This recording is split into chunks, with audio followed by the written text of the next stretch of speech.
Hello dear students, आप सभी का केवी क्लासेस में मोस्ट वेलकम। तो देखिए, हमने पढ़ा था जीव प्रक्रम के बारे में, और जीव प्रक्रम में देखो हमने जीव प्रक्रम की सामान्य जानकारी के बारे में पढ़ लिया है, और हमने पोषण यानी न्यूट्रिशन के बारे में भी हमने बड़े आराम से पढ़ा है। और यदि आपने पोषण है, श्वसन है, वो आपने वीडियो नहीं देखे तो आप जाके पहले उन वीडियो को देखें, तभी जाके आपको ये चीजें आगे समझ में आएगी। यदि आप सपोज करो क ख ग घ वाली नहीं आती है तो छह छह वाली का मतलब ही क्या है फिर, है ना। उसी प्रकार यदि आपने पहले की क्लास नहीं देखी है तो पहले जाके उस क्लास को आप देखें, है ना। और हमने देखो मानव में परिवहन की बात कर ली थी, और आज हम बात करेंगे पादपों में परिवहन। किसके बारे में?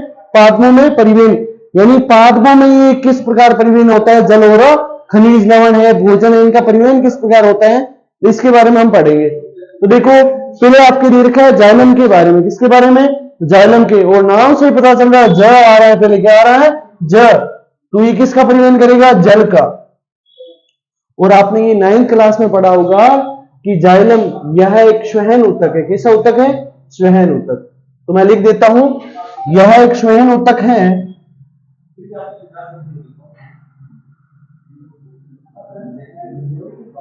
यह एक स्वहन ऊतक है जो जल और खनिज लवणों का क्या करता है? परिवहन करता है। जो जल और खनिज लवणों का क्या करता है? परिवहन करता है।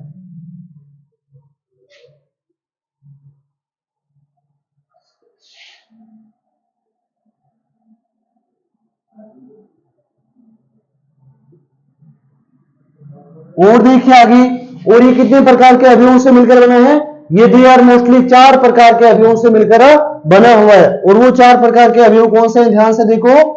और वो 4 प्रकार के अवयव हैं, पहला आता है जाइलम वाहिनी का। क्या आता है? जाइलम वाहिनी का।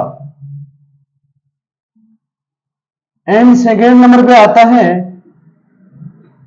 जाइलम वाहिका।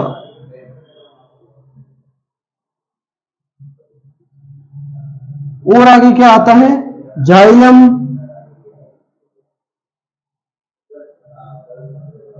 पेरेनकाइमा। और आता है जाइलम फाइबर,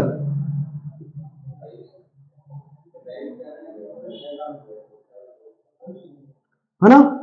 तो ये 4 प्रकार के अवयवों से मिलकर बना है जाइलम टिश्यू। और हम इसके कार्य पढ़ने वाले हैं इसमें, यानी जो जल और खनिज लवणों का परिवहन किस प्रकार होता है। तो आप सपोज करो, जब पादप छोटा होता है तब उसमें एक प्रक्रिया होती है विसरण की प्रक्रिया। कौन सी प्रक्रिया? विसरण की प्रक्रिया। और यह भी आपने पढ़ी है, विसरण की प्रक्रिया क्या होती है? अत्यंत ही धीमी प्रक्रिया होती है। एक सवाल बताओ आप कि जैसे हमारी बॉडी में जो श्वसन का प्रक्रिया होती है उसमें विसरण हो यदि, तो ऑक्सीजन को हमारे अंगूठी तक पहुंचने में तकरीबन कितने लग जाएंगे वर्ष? तो सर हमने पहले भी पढ़ा है, कितने वर्ष लग जाएंगे? तकरीबन 3 वर्ष तक का समय लग जाएगा।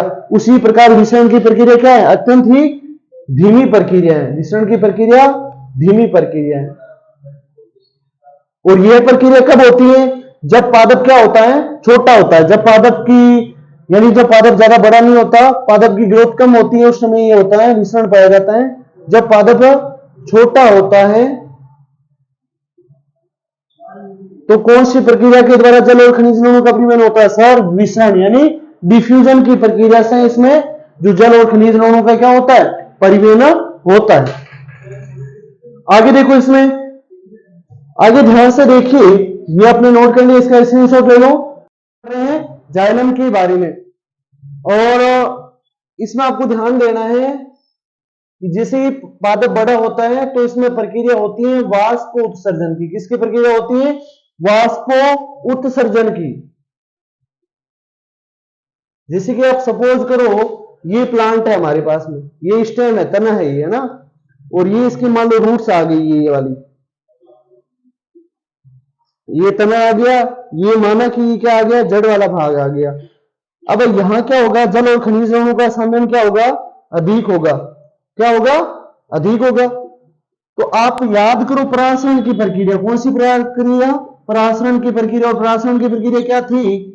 जब कोई पदार्थ यानी जल और खनिज लवण भी क्या है? पदार्थ ही है ना।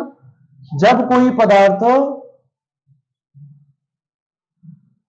अधिक सांद्रता से किसकी ओर मूवमेंट करता है, कम सांद्रता की ओर। और ये भी कौन सी प्रक्रिया के द्वारा, परासरण की प्रक्रिया के द्वारा। अब आप सपोज करो यहां जल ज्यादा है तो यहां जो रूट है वो यहां किसका काम करेगी, वर्णात्मक या अर्धपारगम्य झिल्ली का काम करेगी, है ना, वर्णात्मक या अर्धपारगम्य झिल्ली। तो यहां जो जल था वो किसमें आ जाएगा, रूट में आ जाएगा। अब इस प्रकार के माना कि इसमें कोष्टक होते हैं। अब बताओ ये यहां प्रेशर देगा या नहीं देगा, क्योंकि यहां रेंज क्या है, ज्यादा है। अब ये जल इसमें आ गया तो मान लो ये आगे इसमें आएगा तो पीछे भी पीछे जल के अणु सारे क्या होंगे, जुड़े होंगे, है ना। अब ये इसमें आ गया, ये इसमें आ गया, ये मान लो इसमें चला गया तो पीछे भी सारे अणु आ रहे हैं, ये जल के अणु इसमें आ गए, इसमें आ गए। इसी प्रकार ये सारा काम मान लो पत्ती तक होता है, किस तक होता है, पत्ती तक। अब पत्ती में प्रक्रिया होती है वाष्प उत्सर्जन की। वाष्प उत्सर्जन क्या होता है कि जो जल होता है वो भाप बनकर उड़ जाता है ना, वेप्योर हो जाता है। तो अब जैसे ये पानी उड़ेगा, वेप्योर हो जाएगा, तो ये सारी प्रक्रिया पीछे अणु दाब देंगे और इस प्रकार ये पूरे पादप में ये क्या होता है, जल का परिवहन होता है। कौन सी प्रक्रिया के द्वारा, वाष्पोत्सर्जन की प्रक्रिया। यहाँ मूल दाब क्या होगा, अधिक होगा, तो मूल दाब अधिक होने के कारण ये पानी किसमें चल जाएगा, जल और खनिज लवण जड़ के अंदर चले जाएंगे और ये इस प्रकार ये पत्ती तक आ जाते हैं, है ना। तो यानी मोस्टली प्रक्रिया कौन सी होती है, वाष्पोत्सर्जन की। कौन सी प्रक्रिया होती है, वाष्पोत्सर्जन की। आप इसमें थ्योरी क्या लिखोगे कि इसमें जब पादप बड़े होते हैं तो वाष्पोत्सर्जन की प्रक्रिया होती है। और जड़ों में क्या लगता है, इनकी कोशिकाएं पहली बात करते हैं। जाइलम की ज्यादातर कोशिकाएं कौन सी होती है, मृत कोशिकाएं, है ना। और वाष्पोत्सर्जन की बात करते हैं तो जड़ों में क्या लगता है, मूल लाभ। और प्रक्रिया कौन सी होती है, परासरण की। और इस पूरी प्रक्रिया के द्वारा जल कहां तक चला जाता है, पत्तियों तक। कहां तक चला जाता है, पत्तियों तक। आई होप यहां तक सभी को समझ में आ गया होगा, तो इसका भी स्क्रीनशॉट ले लो आप। आगे देखो, आगे ये जाइलम की सारी बात होगी। जाइलम किसका परिवहन करता है, जल का। किसका परिवहन कर रहा है, जल का। और कैसा उत्तक है, स्वहन उत्तक। कैसा है, स्वहन उत्तक। और कौन सी प्रक्रिया के द्वारा प्रक्रिया होती है सारी जाइलम, जब पादप छोटा होता है सर्विसरण, बड़ा होता है तो परासरण। और जाइलम में परिवहन का सारा काम वाष्पोत्सर्जन की प्रक्रिया के द्वारा होता है। और ये जैसे वाष्पोत्सर्जन क्या होगा, पानी का भाप बनकर उड़ जाना, ये जड़ों में मूल दाब होगा। और ये प्रक्रिया कौन सी होगी, परासरण की प्रक्रिया द्वारा। और जल क्या हो जाएगा, पत्ती में से उड़ जाएगा।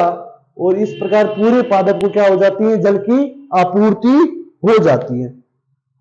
आगे देखिए, आगे हम पढ़ते हैं, जाइलम की बात हो गई। आगे हम पढ़ते हैं फ्लोएम के बारे में। तो याद करो फ्लोएम, तो आपने 9th क्लास में पढ़ा है। फ्लोएम भी कैसा उत्तक है, यह भी एक स्वहन उत्तक है। कैसा है, स्वहन उत्तक है। और जाइलम जल का परिवहन कर रहा है, तो ये किसका करेगा, सर फल आ रहा है ना सर, तो ये किसका करेगा, भोजन का ना, फल का। खनिज लवणों का नहीं करेगा, ये फल का। तो देखो फ्लोएम के बारे में हम पढ़ते हैं।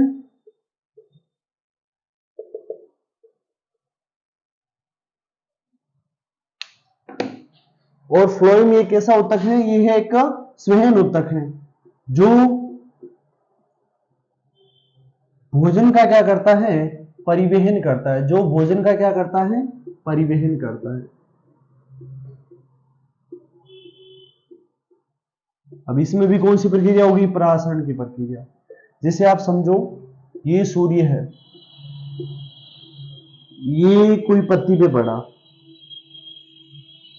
सूर्य की जो सनलाइट है, सूर्य का जो प्रकाश है, ये पत्ती पे पड़ा। अब यहां पत्ती में क्या हो जाएगा, आपको पता है कि पेड़ पौधों में भोजन कहां बनता है, पत्ती में बनता है ना। अब यहां इसमें बन जाएगी ग्लूकोज। क्या बन जाएगी, ग्लूकोज। क्योंकि आपने पढ़ा है ना कि CO2 है प्लस H2 है, ये क्या बना देती है, ग्लूकोज बना देती है। क्या बना देती है, ग्लूकोज बना देती है। और कौन सी गैस छोड़ती है, ऑक्सीजन। ये आपने पढ़ा ना। तो अब देखो ग्लूकोज से इसमें क्या मिल जाएगी, एनर्जी मिल जाएगी। अब यहीं आप सपोज करो यहीं पे क्या आ रहा है, वाटर आ रहा है। क्या आ रहा है, वाटर, यानी पानी आ रहा है यहाँ पे भी, है ना। अब यहां सांद्रता क्या हो जाएगी, अधिक हो जाएगी। सांद्रता कैसी हो जाएगी, अधिक हो जाएगी। यहां पे सांद्रता कैसी हो जाएगी, अधिक हो जाएगी। तो ये भी सांद्रता यहां अधिक हो गई है, तो अब ये किसकी ओर मूवमेंट करेगी, जैसे ही इसमें ग्लूकोज बना, और हमें पता है ग्लूकोज क्या होता है, किसका सोर्स है, एनर्जी का सोर्स है। और एनर्जी हमारी बॉडी में कौन बनाती है, ऊर्जा हमारी बॉडी में कौन बनाती है, माइटोकॉन्ड्रिया। कौन बनाती है, माइटोकॉन्ड्रिया बनाती है। और माइटोकॉन्ड्रिया ऊर्जा के लिए किसका निर्माण करती है, एटीपी का। किसका निर्माण करती है, एटीपी का। अब आप सपोज करो कि जैसे ही हमने बात की है, यहां अभी क्या हो जाएगा, जैसे ही पत्ती पर सूर्य का प्रकाश पड़ा तो ग्लूकोज बन गया, और ग्लूकोज से एनर्जी मिल गई, एनर्जी से क्या बनी, एटीपी बनी, और यहां वाटर हो गया। यहां सांद्रता क्या होगी, हाई हो गई, यानी अधिक हो गई। सांद्रता क्या हो गई, यहां अधिक हो गई। अब ये किस सांद्रता की ओर मूवमेंट करेगी, कम सांद्रता की ओर। किसकी ओर मूवमेंट करेगी, कम सांद्रता की ओर। यानी हाई रेंज से ये लो रेंज की तरफ क्या करेगी, मूवमेंट करेगी। अब ध्यान से देखो, एकदम आपको ध्यान से देखोगे तभी ये सारी चीज समझ में आएगी। अब यहां रेंज ज्यादा हो गई है, अब ये मान लो स्टेम है, तना है। अभी ये सारा भोजन कहां इकट्ठा हो गया, ध्यान से देखो, तो यहां अब सारा भोजन इकट्ठा हो गया है। अभी ये भोजन किसकी ओर गति करेगा, नीचे की ओर, क्योंकि यहां रेंज क्या हो गई है, ज्यादा। और हमने परासरण की प्रक्रिया, ये सारा काम कौन सी प्रक्रिया के द्वारा होगा, परासरण की प्रक्रिया के द्वारा। और परासरण की प्रक्रिया क्या होती है, जब कोई पदार्थ अधिक सांद्रता से कम सांद्रता की ओर अर्ध पारगम्य या वर्णात्मक पारगम्य झिल्ली से क्या करता है, गति करता है ना। तो यहां परासरण, यहां अधिक रेंज हो गई है, अभी निम्न रेंज की तरफ जाएगी, तो ये सारा भोजन कहां इकट्ठा हो जाएगा, जड़ों में। कहां इकट्ठा हो जाएगा, जड़ों में। अब जैसे ही मान लो बसंत ऋतु आई, पत्तियां झड़ गई, तो फिर भोजन की वापस आवश्यकता होती है, तब ये भोजन वापस कौन सी ओर, दिशा की ओर गति करता है, ऊपर की ओर, है ना। तो ये होगी ऊपरी मुखी और अधोमुखी, यानी ऊपर की ओर गति भी हो रही है एवं नीचे की ओर भी क्या हो रही है, गति हो रही है ना। यानी जैसे ही भोजन यहां अधिक सांद्रता हुई, बसंत ऋतु आई, कौन सी ऋतु, बसंत ऋतु। तो बसंत ऋतु आई, जैसे ये भोजन इकट्ठा हुआ था जड़ों में, ये भोजन वापस कौन सी दिशा की ओर गति करेगा, ऊपर की ओर। अब ये फ्लोएम में कितने प्रकार के अवयव होते हैं, फ्लोएम में 5 प्रकार के। उसमें कितने प्रकार के थे, 4 प्रकार के। इसमें आते हैं चालनी कोशिका,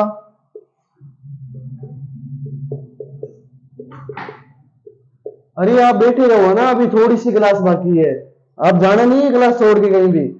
चालनी कोशिका, चालनी नलिका, और कौन सी आती है, साती कोशिका, और आता है फ्लोएम पेरेन्काइमा,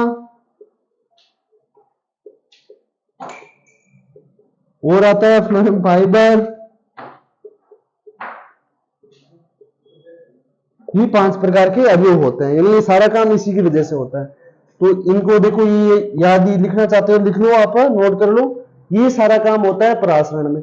तो अभी हमने पढ़ लिया ना, ये भोजन का परिवहन करता है। जैसे सूर्य आया, यहाँ पत्ती में भोजन इकट्ठा हो गया, अभी नीचे की ओर गति करेगा, फिर वापस बसंत ऋतु आई, ऊपर की ओर गति करेगा, है ना। और ये यहाँ भी एटीपी बनेगी। ये 5 प्रकार के अवयव होते हैं। तो ये था आपके पार्ट 2 में परिवहन के बारे में। आई होप यहां तक सभी को समझ में आ गया होगा। और आप अपने माता पिता का सपनों को साकार करने चाहते हो, तो देखो, यदि नींव मजबूत होगी, यदि आपकी 10th क्लास अच्छी होगी, तो ही आप आगे जाके सफलता को अचीव कर सकते हो। Thank you. आई होप ये सभी को समझ में आ गया होगा। Thank you. आगे मिलते हैं नेक्स्ट क्लास के साथ में, उस सजन के साथ में।